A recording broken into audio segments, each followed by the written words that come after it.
Hey everyone, and welcome back to the Wheel of Horror. This is episode 5. If you haven't seen any of the other ones, click the link in the description, but still the same thing as all the other ones.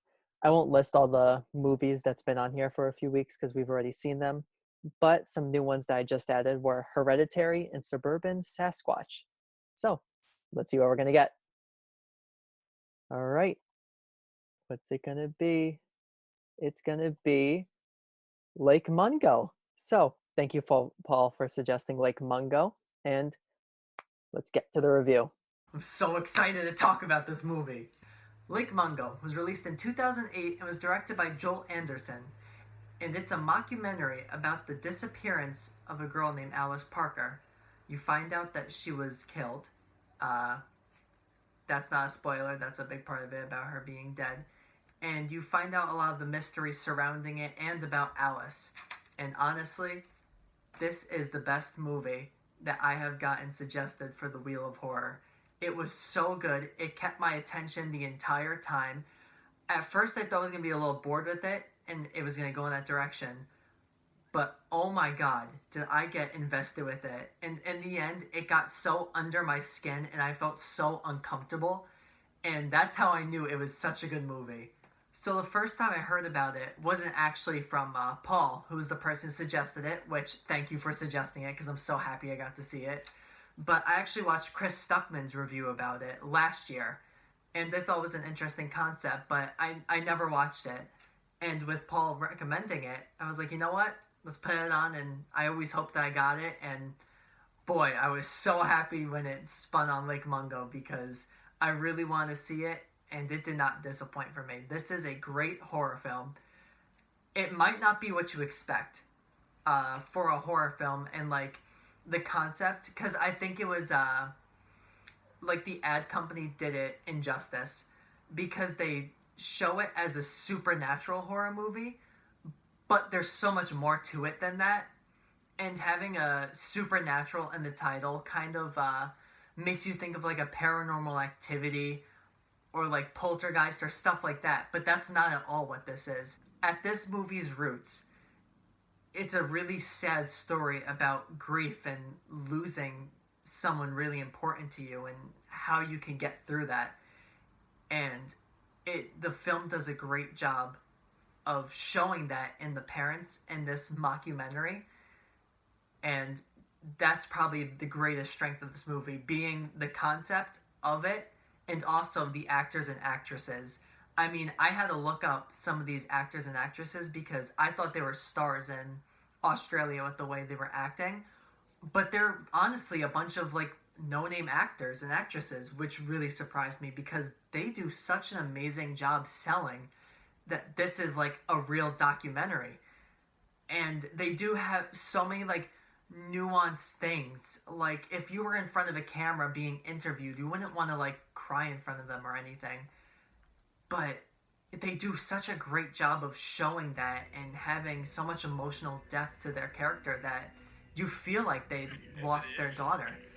And that was probably the greatest strength of this movie, being all the actors and actresses in it. And they sell their roles really well. And even Alice, she does a great job within it, with her character. And she doesn't have a lot to work with, per se.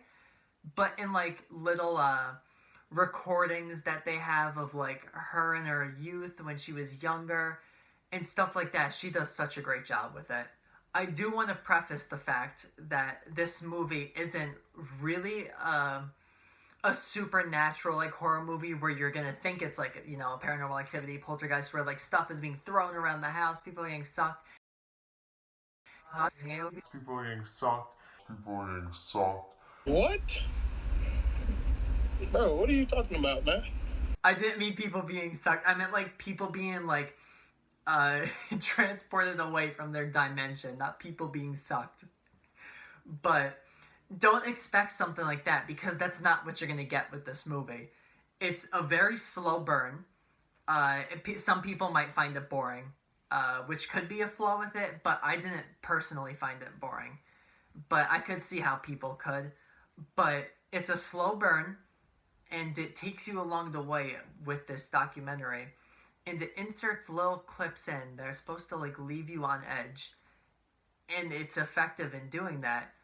But it also does a good job of having a few plot twists throughout the movie, which was something that I don't want to say I fully expected, but the plot twist that I did get, I didn't expect at all. And I'll leave it at that. So like I said, probably the only real negative that I have is that some people might not like it because it's a slow burn, or it might not be what you expect. I mean, the director, Joel Anderson, has a great quote talking about this movie, where he says, "I wouldn't be surprised if it frustrates some people. I don't know. But I do like the idea of just disquiet." And I think that's a great way of wording this movie, because it really is like really uncomfortable, and it tries to like teeter on that line between like making you feel safe but also making you a little bit uncomfortable. And he does such an effective job of doing this. And this is his first, this is his directorial debut.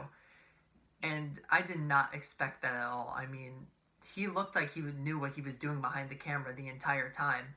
But when I heard that this was his first movie that he ever directed, and apparently his last movie also, this was made in 2008, and he has not made another film since. It shocked me. I also like the fact with this movie there's a lot of themes that run through it, and with the biggest one being guilt. And I think that's really what the heart of this horror is, like the feeling of losing someone and the guilt that a person could go through, and the thought of losing someone so important to you so unexpectedly. And you know, there's other like elements of horror in it that I'm not going to spoil, but that's really the main premise that they're trying to show throughout this movie, about how guilt has affected the family, how it affected people around them, how it even affected Alice in certain scenes and certain old videos that we would see, and how we kind of discover more depth to her, and kind of how guilty she feels towards like certain things to her family. And honestly, I wasn't expecting a whole I wasn't expecting to feel like a whole Sad Boy Hours theme with it. Honestly, it really reminded me of the film El Orfanato, or The Orphanage in English. It's very similar in where they tread the line between horror of like guilt, but also the supernatural. And I don't want to say this film's better, because I view them really similarly. Not like their premise, but how I feel, like how I would rate them. I think they're very similar. But this one goes more so with the guilt than El Orfanato does, because they tread more of the supernatural line with it. And the greatest asset of this movie is how much it focuses on like the guilt of the family, and not more so representing the supernatural. Because I feel like it would come off too fake if they were to try to do the supernatural, or try to pull like a Paranormal Activity or something like that. I think they do a really good job of showing you enough of certain things to where it creeps you out and generally makes you terrified. Overall, I'm going to give this movie a 9.8 out of 10. And I 100% recommend this movie to everybody. It's on Tubi. You'll have to watch a few ads. I know I'm bringing up Tubi in a lot of episodes, but Tubi, hit me up with that sponsorship. You have a lot of horror movies that I watch on there. But yeah, definitely recommend it. Don't go in expecting getting a Paranormal Activity is basically the main thing I want you to get away from this review. I just want you to go into that movie, if you're going to watch it, and just enjoy it. Just don't think of it as trying to be something else than what it is. It's really original, and honestly, you should support Joel Anderson. And Joel, you did a great job with this one. So thank you so much for watching this review, and thank you, Paul, for suggesting this movie. You've had the best movie suggested, and that's not to throw shade at other people. I already know Julia's probably going to get salty about it, but stop being salty about it. You had 3 movies that I talked about you in. But yeah, so thank you for watching, and let's flash forward. to the next reveal.